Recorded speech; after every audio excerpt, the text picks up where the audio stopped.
The lawyer's office had smelled like old leather and broken promises when I'd signed my divorce papers 15 years ago. But that Tuesday morning, standing in my kitchen in Charleston's historic district, staring at my phone, I felt the same sick twist in my stomach. My son Daniel's text glowed on the screen. "Mom, can you prepare food for 30 people for the family reunion barbecue this Saturday? Would mean so much to us. I'm Sophia. I'm 56 years old, a recently retired high school art teacher who spent 30 years shaping young minds at Charleston Academy. I raised Daniel alone after his father left us when he was 3, working 2 jobs while finishing my teaching degree at night. My apartment above the art supply store on King Street is small, but mine, filled with my own paintings and the smell of turpentine and hope.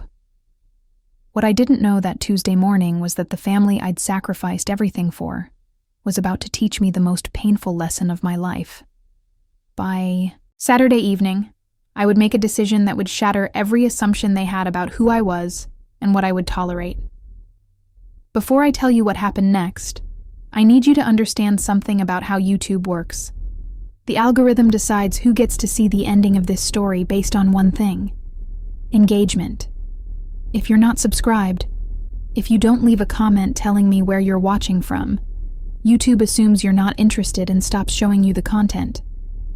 I've seen people spend hours searching for part 2 of stories they never got to finish. Don't let that be you. Subscribe right now. Comment your city below. Because what happens in the next 48 hours, you won't believe it even when I tell you. So let me take you back to where it all started. To the moment I should have seen the warning signs but chose to ignore them instead. I read Daniel's text 3 times, my coffee going cold in my hand. 30 people. 2 days' notice. My teacher's pension. Didn't exactly leave room for catering a crowd, but this was my son. My only child. The boy I'd raised in a 1-bedroom apartment, splitting my dinner so he could have seconds, wearing the same winter coat for 8 years so he could have new sneakers for basketball. "Of course, sweetheart," I texted back. "What would you like me to make?" His response came immediately. "Whatever you want, Mom. You're the best cook in the family. Everyone's so excited. It's at Marcus and Jennifer's new house." 2 p.m. Saturday. Marcus and Jennifer. My son and his wife of 3 years.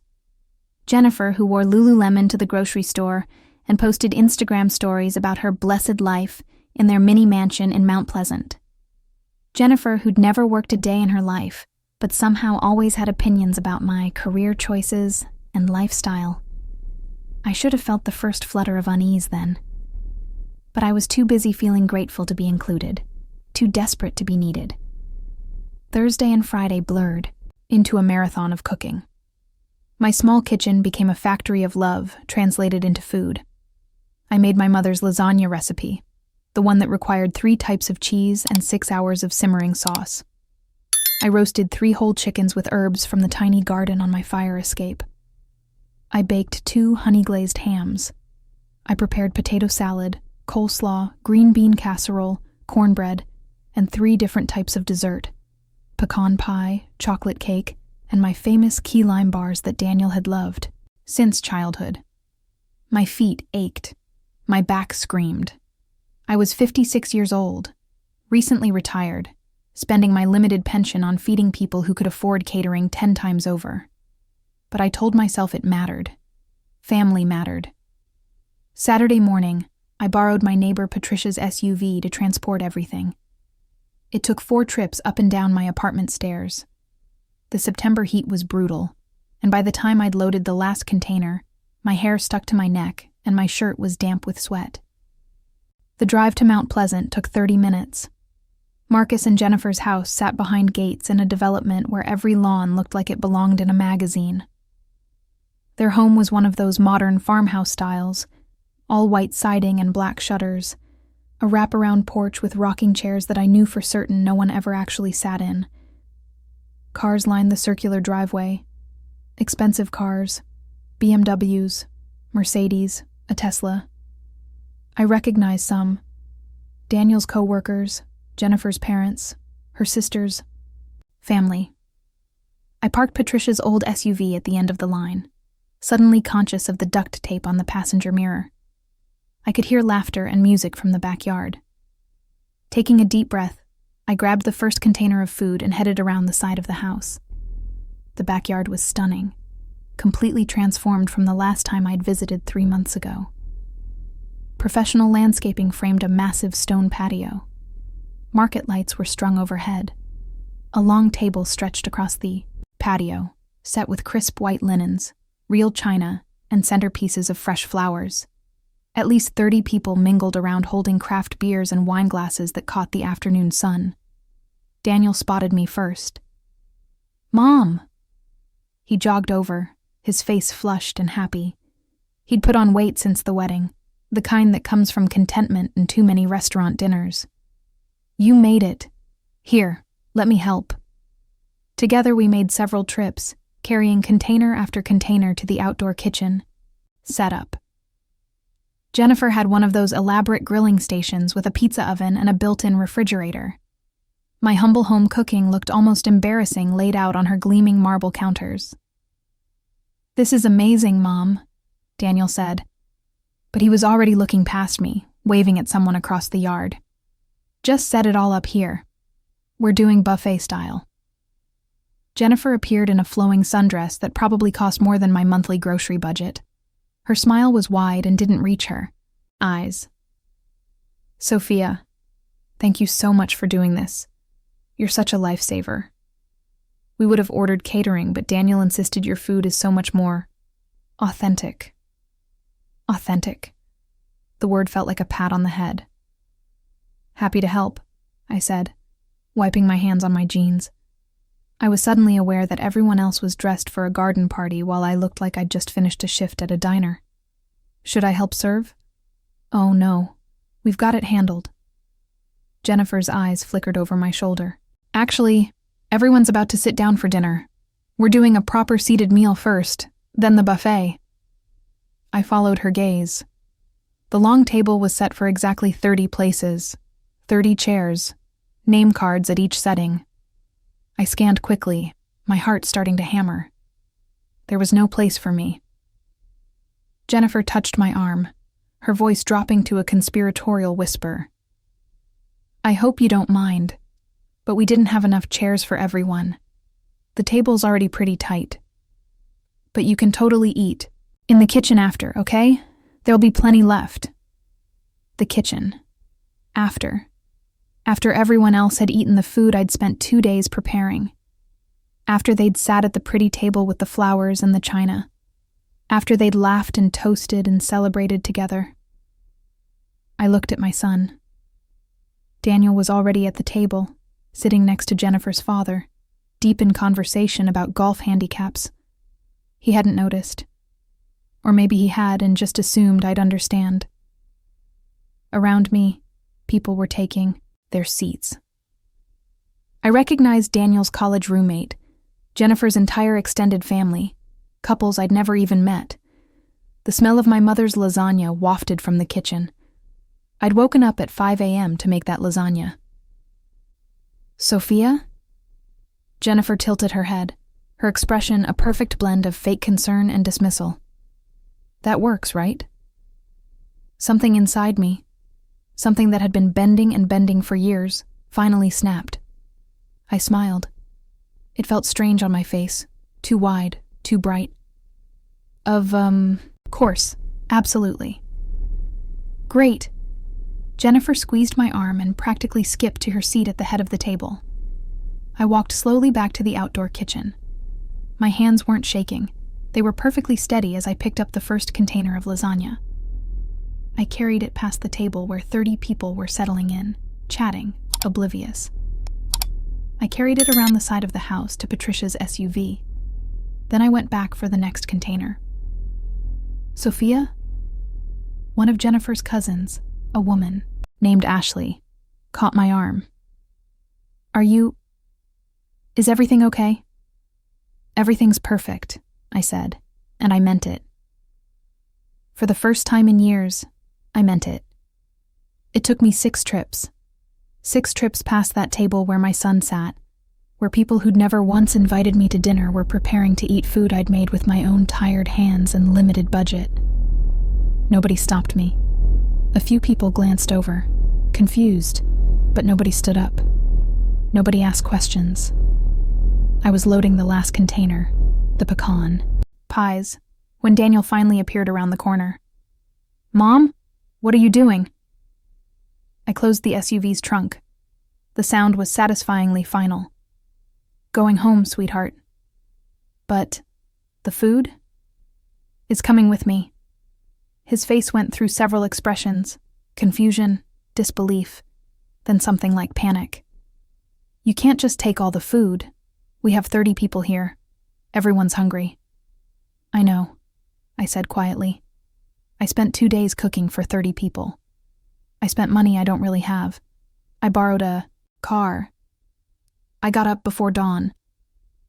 I looked at him, really looked at him, and saw a stranger in an expensive polo shirt who'd forgotten where he came from. "And there wasn't a chair for me, Daniel. It's just, the table was full and your wife suggested I eat in the kitchen, after." He had the grace to look ashamed. For about 3 seconds. Then the panic won. "Mom, come on. Don't be dramatic. It's not that serious. Just bring the food back and we'll figure something out." "No." The word hung between us. I'd never said it to him before. Not like this. Not firm and final and without apology. "Are you seriously going to ruin this whole party over a chair?" I got into the driver's seat. Through the open window, I said, "I'm not ruining anything, honey. I'm just taking myself and my food somewhere we're actually wanted." I drove away, watching him in the rearview mirror, standing in the driveway with his mouth open like a landed fish. My phone started ringing before I'd even reached the, main road. Daniel, then Jennifer, then Daniel again. I let them all go to voicemail. By the time I pulled into my parking space behind the art supply store, I'd received 43 calls and 67 text messages. The texts were illuminating. Daniel. "Mom, this isn't funny. Bring the food back." Jennifer. "You're being incredibly selfish. People drove from out of town." Daniel's coworker, Josh. "Hey, Mrs. Martinez. Not sure what's going on, but we're all pretty hungry here, lol." Jennifer's mother. "This is extremely immature behavior." And then, around 5 p.m., the tone changed. Daniel. "Okay, I get it. We messed up. Can we talk?" Jennifer. "I'm sorry. That came out wrong earlier." Daniel. "Please answer your phone." I didn't answer. Instead, I called my neighbor Patricia, and my friend Grace from my book club, and my former teaching colleague Margaret. Within an hour, 6 of us were sitting around my small kitchen table, eating lasagna and ham and pecan pie, laughing until our sides hurt as I told them the whole story. "You should have seen his face," I gasped between bites. Like I'd just told him Santa wasn't real. "Good for you," Margaret said, raising her wine glass. "Good for you." My phone buzzed again. This time it was a text from a number I didn't recognize. "Mrs. Martinez, this is Ashley, Jennifer's cousin.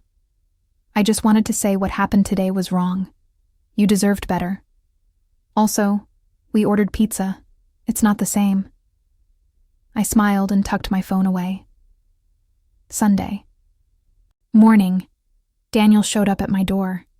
He looked terrible. Wrinkled shirt, dark circles under his eyes. For a moment, I saw the little boy who used to crawl into my bed during thunderstorms. "Can I come in?" I let him in. Made coffee. We sat at my small table in silence for a long moment. "I'm sorry," he finally said. "Really, genuinely sorry. You're right. There should have been a chair for you. There should always be a chair for you." "Why wasn't there, Daniel?" He stared into his coffee. "Jennifer's family. They're very particular about their events. and I got caught up in trying to impress them, trying to fit into their world. He looked up at me, and his eyes were wet. I forgot that you're the reason I have any world at all. I'm not asking you to choose between me and Jennifer, I said quietly, but I am asking you to remember that I'm not the help. I'm your mother. I raised you alone. I gave you everything I had. I know. Do you? Because yesterday I felt like the hired cook who wasn't good enough to sit at the table. He reached across and took my hand. His hand was so much bigger than mine now, but I could still feel the little boy in it. It won't happen again, I promise. And I'm going to have a long talk with Jennifer about respect. And what? And you're going to think hard about the kind of man you want to be. Because right now, honey, I'm not sure I recognize you. That landed. I saw it hit him, saw him flinch. Good. Sometimes the people we love need to flinch. I'll do better, he whispered. I know you will. I squeezed his hand. Because you're my son, and I didn't raise a man who treats people like they're disposable. 3 weeks later, Daniel called and asked if I'd come to dinner. Just him and Jennifer, no one else. When I arrived at their house, Jennifer answered the door with red eyes and no makeup. I owe you an apology, she said immediately. A real one. What I did was cruel and classist and wrong. I was so worried about impressing my parents and my friends that I forgot basic human decency. She took a shaky breath. My mother told me I should just apologize to smooth things over, but Daniel helped me understand that I need to actually mean it. So, I'm sorry, Sophia. Truly sorry. And I'd like to earn back your trust if you'll let me try. Dinner was awkward, but genuine. We talked, really talked, about expectations and boundaries and respect. Jennifer admitted she'd grown up in a family where money equaled worth, where service workers were invisible. It wasn't an excuse, but it was a start. I'd like to learn to cook, she said as we cleared the dishes. Would you teach me? Your lasagna recipe? I looked at my son, who was watching us both with cautious hope. Then at Jennifer, whose vulnerability was so raw, it was almost painful to witness. Let's start with something simpler, I said. How about we do Sunday dinners? You two come to my place. I'll teach you to cook, and we'll eat. Together. At a table where everyone has a chair. Jennifer's smile was tentative but real. I'd like that. It's been 8 months now. Every Sunday, Daniel and Jennifer come to my apartment above the art supply store. We cook together in my tiny kitchen, getting in each other's way, laughing when something burns, celebrating when something turns out perfect. Jennifer's learned to make my mother's lasagna, and she cries every time because it reminds her that food is love made visible. Last month, they announced they're expecting a girl. They want to name her Grace, after my mother. She'll always have a chair at our table, Daniel promised me, his hand on Jennifer's growing belly. Everyone will. That's the kind of family we want to build. I believe him. Not because people can't disappoint you. They can and they will. But because sometimes the people we love surprise us by learning from their mistakes, by growing, by remembering that the strongest tables aren't held up by expensive chairs and fancy linens, but by respect and love and the knowledge that everyone deserves a place. My apartment is still small. My pension is still modest. But on Sunday evenings, my kitchen fills with laughter and the smell of garlic and basil, and my son remembers who he is, who we are, and there's always enough chairs.